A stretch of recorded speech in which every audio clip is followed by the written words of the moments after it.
애플루엔자라는 단어가 있습니다. 신조어인데요. 1970년대에 등장한 단어라고 합니다. affluent, 부유한 혹은 풍요로운이라는 뜻의 affluent라는 단어와 인플루엔자, 유행성 독감이라는 뜻이죠. 이 두 단어가 합쳐진 단어입니다. 애플루엔자. 풍요로울수록 더 많은 것을 욕망하는 탐욕이 만들어낸 질병이라는 그런 뜻을 가지고 있습니다. 현대인들이 풍요로운데 더 탐하는 마음이 있다는 것이죠. 현대인들은 지금 애플루엔자에 걸려 있다고 합니다. 애플루엔자에 걸린 현대인들은 행복을 소유에서 찾는다고 합니다. 그러나 인간의 행복을 연구하는 많은 학자들은 행복은 소유에 있는 것이 아니라 존재에 있다라고 말합니다. 노르웨이지안 모니터라는 자료가 있는데요. 이것은 노르웨이인들을 대상으로 1985년부터 지금까지 2년마다 15세 이상 남녀 2,200명에서 4,000명 정도의 사람을 대상으로 인터뷰한 자료인데요. 행복, 정치적 행동, 가치 지향 등의 다양한 분야를 담아내고 있습니다. 1987년에서 2007년 사이에 노르웨이는 경제적으로 초고속 성장을 했다고 합니다. 근데 이 자료에 따르면은 2000년이 가까워올수록 행복감이 경제적 성장과 풍요와 같이 가지 않고 따로 가더라는 거예요. 경제적으로는 급격하게 올라가는데 행복감은 떨어지는 경향을 보였다고 합니다. 그런데 2001년과 2007년 사이에는 사람들의 행복감이 다시 상승하는 결과를 얻었고요. 그와 동시에 사람들의 행복감의 원인도 알 수 있게 되었다고 합니다. 행복에 대한 인터뷰의 결론은 다음과 같습니다. 정리한 내용인데요. 행복과 거주지는 상관이 없다. 큰 도시, 작은 도시 상관이 없다는 것입니다. 정치적 가치는 행복에 크게 중요하지 않다. 교육 수준과 생활 방식은 행복과 관련이 있다. TV 시청은 행복의 역효과를 낳는다. TV 시청을 줄일수록 행복감이 올라가더랍니다. 소득 자체가 풍족한 삶을 약속하는 것이 아니라 자신의 소득에 대한 주관적 만족감이 중요하대요.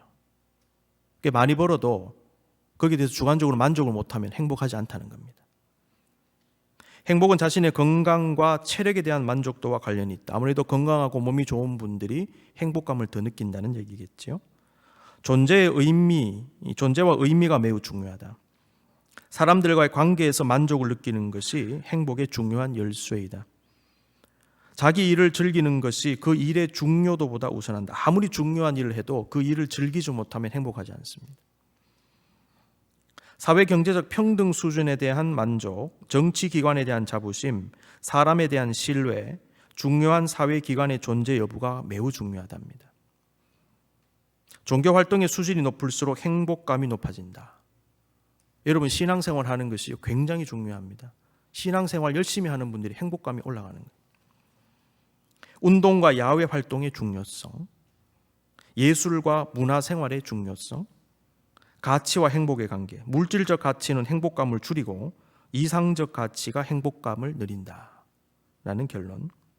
그 다음에 대인관계에 대한 가치의 중요성, 이타적 행동, 비물질적 태도, 자아실현, 법 존중은 행복에 이르는 지름길이라고 합니다.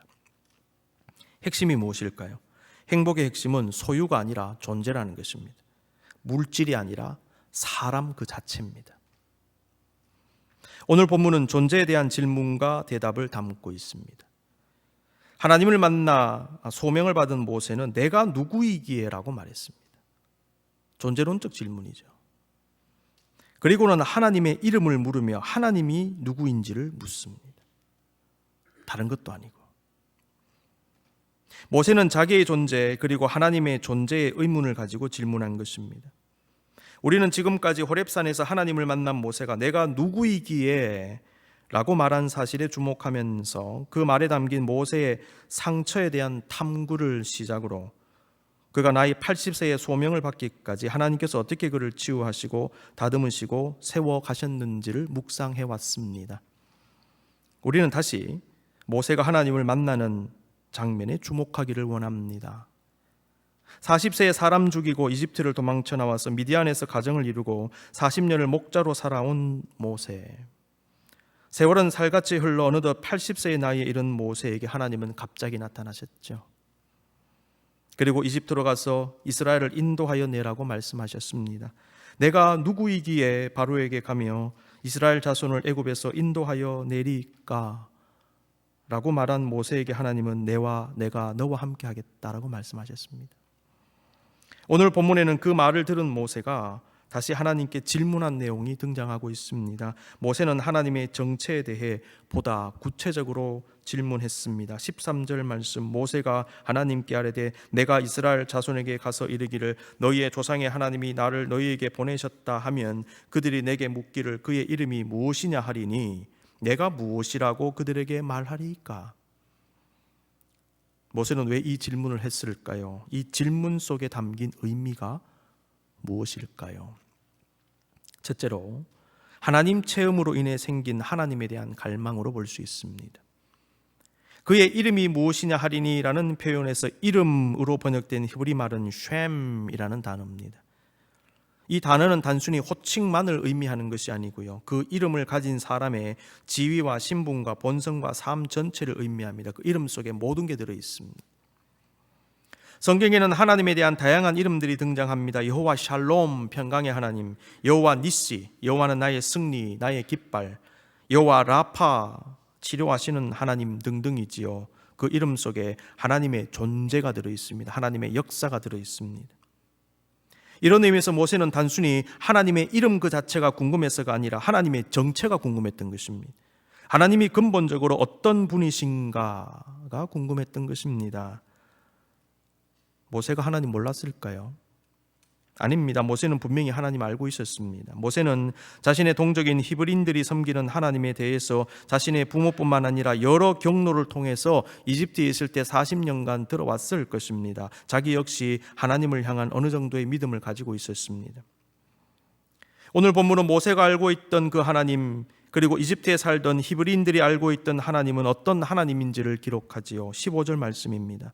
하나님이 또 모세에게 이르시되 너는 이스라엘 자손에게 이같이 이르기를 너희 조상의 하나님 여호와 곧 아브라함의 하나님, 이삭의 하나님, 야곱의 하나님께서 나를 너희에게 보내셨다 하라.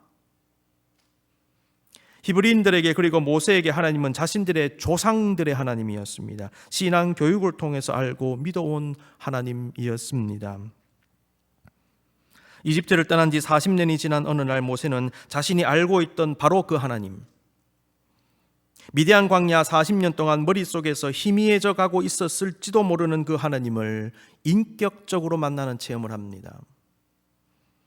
모세는 그러한 하나님 체험을 통하여 자신이 전해 들었던 하나님, 자신이 어느 정도 알고 있고 어느 정도 믿고 있고 자신의 인생이 시작된 그 순간부터 자신과 함께 하셨다고 말씀하시는 그 하나님을 인격적으로 몸으로 체험하고 있는 것입니다. 그러면서 하나님에 대한 깊은 궁금증을 가지기 시작합니다. 기독교 영성 체험은 한마디로 하나님 체험이라고 말할 수 있습니다. 기독교 영성의 특징 중에 하나는 경험적 혹은 체험적 차원이 있다는 것입니다. 버나드 맥긴이라고 하는 과거 시카고 대학교 교수를 지낸 분이 계신데요, 영성학자입니다.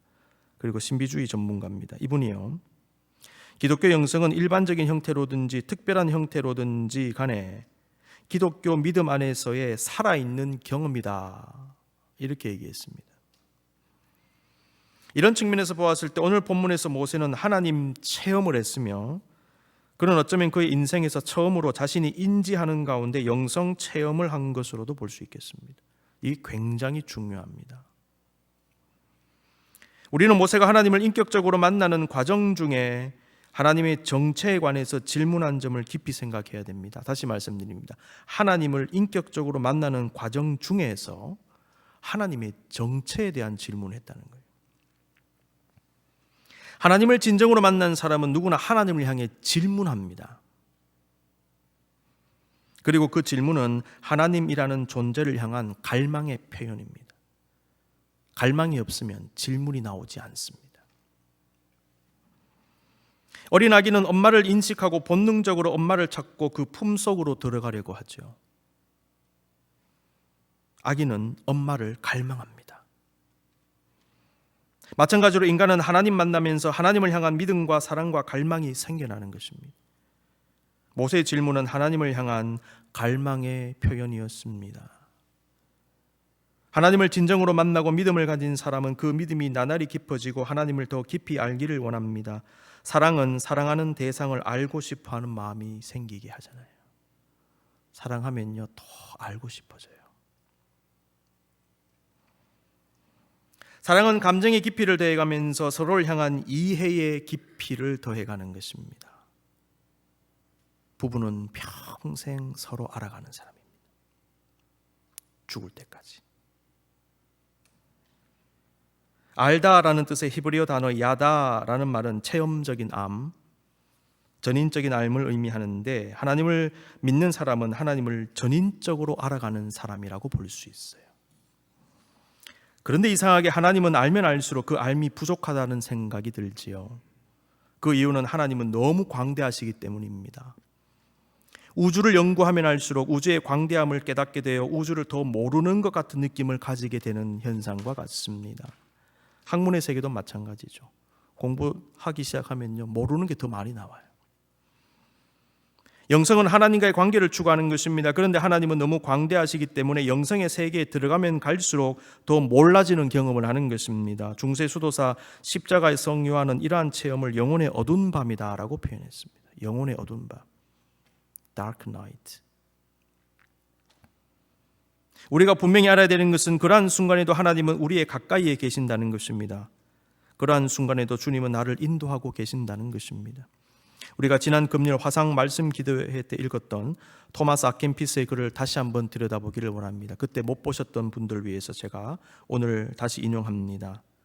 그러므로 너는 마음에 근심하거나 두려워하지 말고, 이것은 아켄피스가 깊은 기도 가운데 주님께로부터 받은 응답을 성경에 근거해서 기록한 것입니다. 그러므로 너는 마음에 근심하거나 두려워하지 말고 나를 믿고 나의 긍휼을 의지하라. 네 자신이 나에게서 멀리 떠나 있다고 생각될 그때가 사실은 내가 내게 더 가까이 있는 때인 경우가 많다. 너의 거의 모든 것을 다 잃었다고 생각될 그때가 사실은 내가 나에게서 더 큰 은혜를 받을 수 있는 좋은 기회인 경우가 많다. 하나님을 만난 사람은 영혼의 어두운 밤을 경험하면서 그 속에 하나님을 점점 더 알고 싶은 갈망이 생겨납니다. 모세는 떨기나무 불꽃 가운데서 자신이 들어서 알던 아브라함과 이삭과 야곱의 하나님을 만나고는 그분의 정체가 궁금해졌고 하나님의 이름이 무엇이냐고 물었습니다. 우리는 이러한 현상을 회심의 관점에서도 해석할 수 있겠습니다. 미국의 복음주의 진영 내에 지성인으로 인정받는 짐 월리스 목사님, 제가 과거 설교에서 몇 차례 인용한 적이 있습니다. 가치란 무엇인가, 하나님 편에서라, 이런 책들 제가 소개했지요. 이 목사님이 쓴 책 가운데 The Call to Conversion이라는 책이 있습니다. 저자는 이 책에서 참된 회심이 개인과 사회를 바꾼다라고 말합니다. 진짜 회심해야 된다. 그러면 개인과 사회가 바뀔 것이다. 회심은 개인적이지만 결코 사적인 영역에만 머물지 않고 공적인 영역으로 나아가게 한다고 말합니다. 그래서 진정으로 회심한 사람들과 그 사람들로 이루어진 교회가 세상의 변화와 개혁을 위해서 헌신한다는 거예요. 윌리스 목사는 회심이란 돌아섬이며 방향의 전환이라고 하는 우리가 잘 아는 기본 개념과 함께 주인을 바꾸는 것이다 라고 하는 자기 나름의 개념을 소개합니다. 회심은 자기 인생의 주인을 자신을 포함한 세상의 어떤 것에서 하나님으로 바꾸는 게 회심이다라는 것이죠. 따라서 회심한 사람은 자신의 주인이신 하나님께 헌신하고 충성합니다. 회심에 있어서 가장 중요한 것은 하나님께로 방향을 바꾸는 것입니다. 이런 관점에서 오늘 본문의 모세를 보십시다. 모세는 나이 80세가 되어서 자신의 존재와 삶의 방향이 하나님께로 바뀌어지고 있음을 보게 됩니다. 모세는 80세가 된 어느 날 떨기나무 불꽃 앞에서 비로소 하나님을 정면으로 응시한 거예요. 지금까지는 엉뚱한 것을 본 거죠. 하나님은 자신을 보고 있었습니다. 그건 자기는 엉뚱한 것을 본 거예요. 그런데 이제는 하나님을 정면으로 응시합니다. 우리는 이 장면에서 모세에게 회심이 일어나고 있음을 보게 됩니다. 하나님의 이름을 묻는 모세의 질문은 그러한 회심의 과정에서 나온 것입니다. 하나님을 만나는 과정에서 하나님에 대한 질문을 하죠. 하나님의 정체에 대한 질문을 하죠. 회심하는 과정에서도 질문을 합니다. 하나님께로 방향이 바뀌어지기 시작한 인생은 하나님을 향해서요, 질문합니다. 하나님의 존재에 대해서 질문하고, 하나님의 역사에 대해서 질문하고, 하나님과 나와의 관계에 대해서 질문하고, 지금 내가 살아가는 삶에 대해서 질문하고, 내가 해야 할 일과 사명에 대해서 질문합니다. 하나님, 내 인생 이대로 괜찮습니까?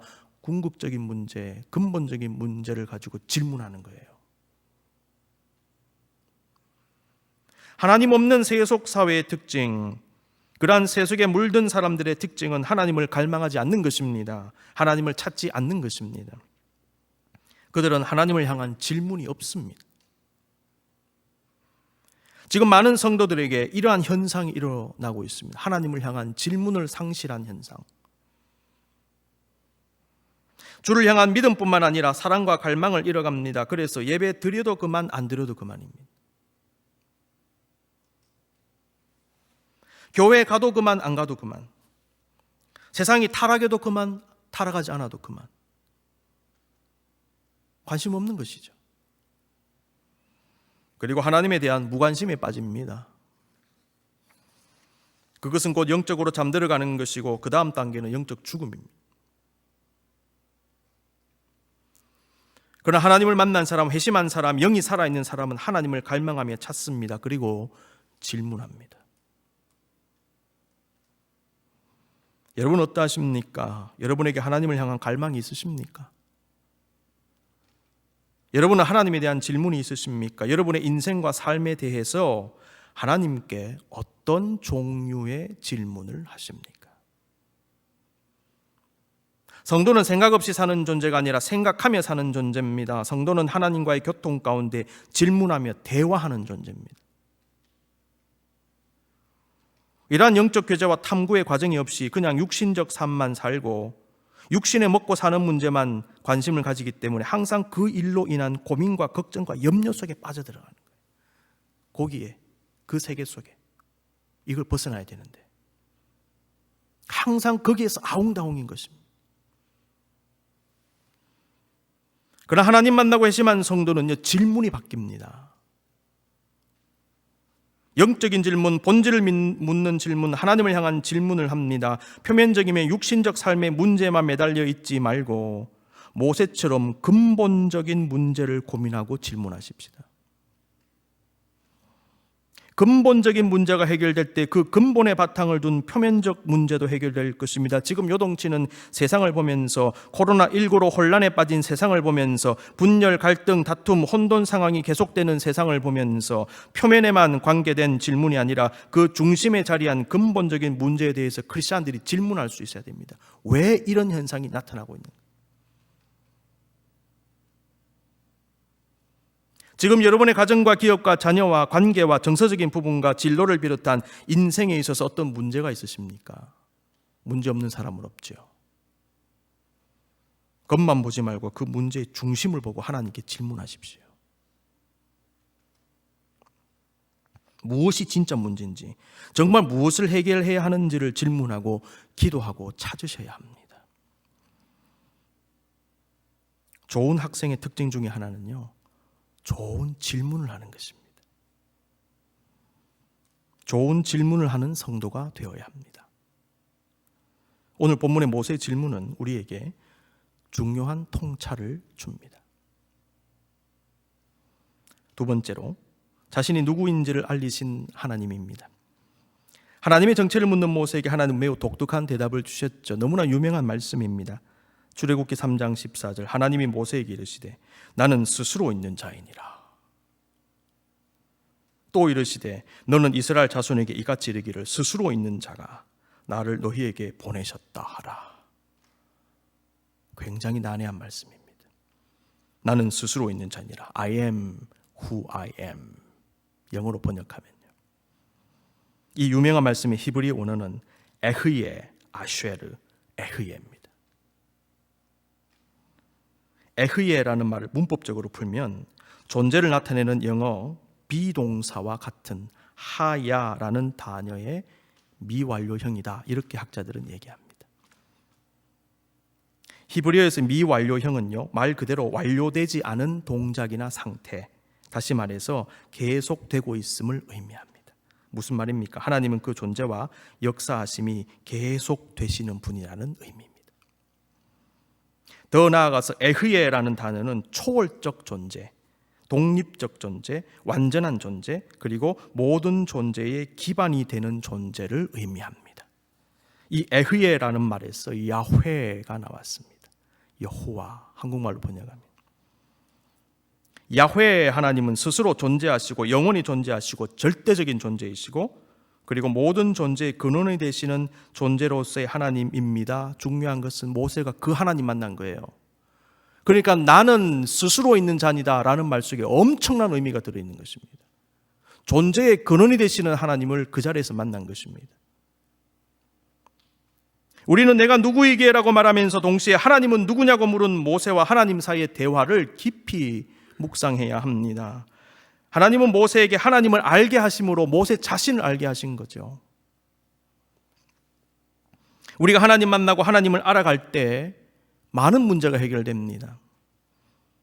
우리가 하나님을 알아갈 때 내가 누군지를 알게 됩니다. 하나님의 사랑을 알 때 내가 얼마나 사랑받는 존재임을 알게 됩니다.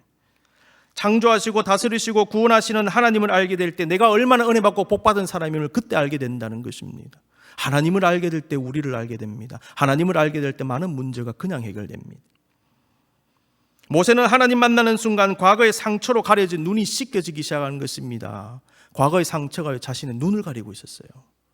여러분의 상처가 문제가 여러분의 눈을 가립니다. 근데 하나님 그거 눈 벗겨주시는 거죠. 하나님의 정체를 확인하면서 자기 정체를 확인하기 시작합니다. 내가 누구입니까? 라는 모세의 질문은 내가 누구다라고 하신 하나님의 대답을 통해 해소된 듯합니다. 나는 누구인가? 나는 스스로 있는 하나님, 나의 존재의 근원 되신 하나님이 만든 사람, 그 하나님이 함께 하시는 사람, 구원하시는 사람, 소명을 주시고 사명을 주시는 바로 그 사람이라는 것입니다. 모세의 자기 발견, 자기 인식은요 80년이 지나서야 완성되기 시작합니다. 모세는 지난날 자신의 상처에 집중하느라 자신의 가치를 보지 못한 거죠. 여러분이 여러분의 상처에 집중하면 여러분이 봐야 될 것을 보지 못하는 문제가 생깁니다. 그러나 하나님을 만남으로 하나님께서 자신의 존재 속에 담아주신 가치를 발견하게 된 것입니다. 우리가 나의 고난과 어려움, 상처만 보면 나의 고귀함, 가치, 아름다움 등등 좋은 것들 다 놓쳐버립니다. 주의하십시오, 여러분. 하나님을 만난 여러분이요, 여러분 안에 두신 하나님이 두신 그 가치를 발견하셔야 됩니다. 자존감을 회복하십시오. 하나님은 여러분에게 많은 것을 주셨습니다. 그것에 감사하실 수 있기를 바랍니다. 그리고 여러분 자신의 존재 그 자체로 인해 감사하십시오. 여러분의 존재 자체로 감사하십시오. 실망하지 마십시오. 절망하지 마십시오. 위축되지 마십시오. 여러분은 존중받아 마땅한 존재입니다. 여러분은 가치 있는 존재입니다. 하나님 오늘 본문 이후에도 지속적으로 수많은 역사를 통하여 모세에게 하나님 자신을 알려주셨습니다. 특히 그의 사역의 현장은 하나님을 알아가며 동시에 자신을 알아가는 알매 현장이었습니다. 대표적으로 백성을 억압과 고통의 물에서 건져낸 출애굽의 역사는 모세 자신의 정체성을 가장 분명히 발견하고 확인한 사건이 되었습니다. 이러한 사건들을 통해서 모세는 자기 발견뿐만 아니라 자기의 상처가 치유되는 경험도 한 것으로 보입니다. 삶의 과정과 모든 경험을 통하여 하나님은 내가 알게 모르게 나의 상처를 치유해 주시는 거예요. 내가 누구인가, 하나님이 누구이신가에 대한 질문은 마지막으로 내가 어떤 사람이 되어야 하는가에 대한 질문으로 이어집니다. 하나님은 모세로 하여금 그가 누구이며 무엇을 해야 하는 사람임을 알게 하신 후에 그가 하나님이 받으시기에 합당한 사람으로 바뀌어지게 하셨습니다. 그것은 모세의 사역의 현장에서 드러납니다. 출애굽기 32장은 좋은 예가 됩니다. 모세는 이스라엘 백성들이 광야에서 금송아지 우상을 만들고 범죄했을 때 하나님 앞에 엎드려 이렇게 기도했습니다. 이제 그들의 죄를 사하시옵소서. 그렇지 아니하시오면 원하건대 주께서 기록하신 책에서 내 이름을 지워 버려 주옵소서. 이게 모세의 기도였어요. 이 기도는 모세가 어떤 사람이 되었는지를 잘 보여줍니다. 모세의 기도는 건지는 사람으로서의 자기 인식을 보여줍니다. 나는 건지는 사람이라는 거예요. 모세는 백성을 건지는 사람으로서 진정성을 가지고 사역에 임했습니다. 모세는 모세라는 이름 속에 담긴 자기 자신의 소명과 사명대로 행하고 일했던 사람입니다. 그래서 백성을 대신하여 자기를 처벌해 달라고 얘기한 겁니다. 모세는 자신의 존재와 소명과 사명의 진정성을 가진 사람이 되었습니다. 하나님은 오랜 시간을 거쳐 하나님이 보시기 원하시는 한 사람으로서의 모세를 만들어 가신 겁니다. 하나님은 우리에게도 이와 같이 역사하십니다. 여러분 어떤 사람으로 서 계십니까? 여러분이 무슨 일을 하든 나이가 몇 살이든 남자이든 여자이든 아무 관계 없습니다. 여러분 어떤 사람이십니까? 여러분 정말 하나님 앞에서 진정성이 있으십니까? 진정성 있는 사람이십니까? 여러분 진정성을 가지고 예배하십니까? 진정성을 가지고 사랑하십니까? 진정성을 가지고 사람을 대하십니까? 진정성 있게 여러분의 일을 하십니까? 진정성 있게 여러분의 인생을 살아가십니까? 여러분 어떤 사람이십니까? 나에 대한 발견은요, 그 다음에 내가 어떤 사람이 될 것인가에 대한 질문으로 이어진다는 거죠. 하나님 모세를 이렇게 바꾸셨습니다. 다미 샤르프라는 상담치료사는요, 상처는 사라지는 것이 아니라 통합하는 것이다, 혹은 통합되는 것이다, 이렇게 얘기했어요. 제가 이것을 보면서 굉장히 의미심장하다 이렇게 느꼈습니다. 상처는 사라지는 게 아니다, 통합하는 것이다. 여기서 말하는 통합이란 과거에 경험한 일에 어떤 의미를 부여하고 그것을 나 자신의 삶과 통합한다는 겁니다. 아울러 새로운 좋은 경험을 만들어서 옛 상처가 지금의 삶을 더는 지배하지 못하게 한다는 거죠. 이런 관점으로 모세를 다시 볼 때 하나님은 모세의 과거의 상처를 없애신 것이라기보다는 그 상처를 하나님을 발견한 자신의 존재와 통합시켜버린 것입니다. 모세는 물에서 건져진 사람, 나쁘게 얘기하면 물에서 주워온 아이였잖아요. 그런데 하나님은 그가 가진 수많은 상처와 트라우마에도 불구하고 그로 하여금 건지는 사람이 되게 하신 겁니다. 그 건짐의 행위 속에요, 건짐 받았다라고 하는 과거의 상처와 트라우마가 다 녹아 들어가 있는 거예요. 그런 사람인데 이제는 내가 건지는 사람이 된 거죠. 통합적 인물, 새로운 인물이 된 것입니다. 하나님은 모세의 과거와 상처에 의미를 부여하게 하신 거예요. 내가 건지는 행위를 할 때 어떤 일이 생깁니까? 내가 건짐 받았다라고 하는 내가 상처로 생각하는 거기에 의미가 부여되어 있다는 것을 발견하게 된 거예요. 아, 하나님 거기에 의미를 두셨구나. 그러한 나로 하여금 건지게 하시는구나, 이거죠. 어린 시절의 상처는 그의 마음속에 그대로 있습니다. 그러나 더 이상 힘을 발휘하지 못합니다. 그 이유는 현재의 자신과 과거의 자신, 현재의 자신과 과거의 상처, 현재의 출애굽의 지도자로서의 경험이 과거의 자신의 상처와 통합되어 버렸기 때문입니다. 그리고 하나님이 보기 원하시고 쓰기 원하시는 사람이 되어 갔습니다. 눈을 한번 감으십시다. 조용히 우리 자신을 묵상하십시다. 찬양 가운데, 기도 가운데 우리를 들여다보십시다.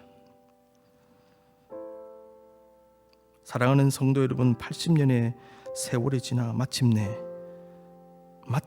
주님을 정면으로 응시하고 있던 모세를 한번 떠올려 보십시오. 하나님을 발견함으로 자신을 새롭게 발견한 모세를 생각해 보십시다. 그리고 하나님이 원하시는 모습대로 치유받고 다듬어지고 세워져간 모세, 과거의 자신이 현재의 자신과 통합되어 오늘을 새로운 모습으로 새롭게 살아간 모세를 생각해 보십시다. 하나님은 그의 상처에도 불구하고 그의 삶의 결이 주님의 길을 닮게 하셨습니다. 하나님은 우리의 상처에도 불구하고 우리의 삶의 결이 주님을 닮게 하십니다. 많이 어려우셨죠? 많이 아프셨죠? 하나님은 여러분의 아픔과 상처에도 의미를 부여하시고 그 모든 것, 현재 여러분의 모습 속에 녹아들고 통합되게 하시고 그것을 통해서라도 모세처럼 여러분을 새로운 존재, 거듭난 존재, 극복되어진 존재, 성숙한 존재로 한 사람의 좋은 사람으로 만들어 가시는 것입니다. 그 만들어 가심의 역사를 여러분 기억하십시오. 그리고 미래를 향하여 나아가십시오. 새로운 모습으로 나아가십시오. 하나님이 예비해 주신 밝은 미래, 아름다운 미래를 생각하며 모세처럼 나아가실 수 있기를 바랍니다.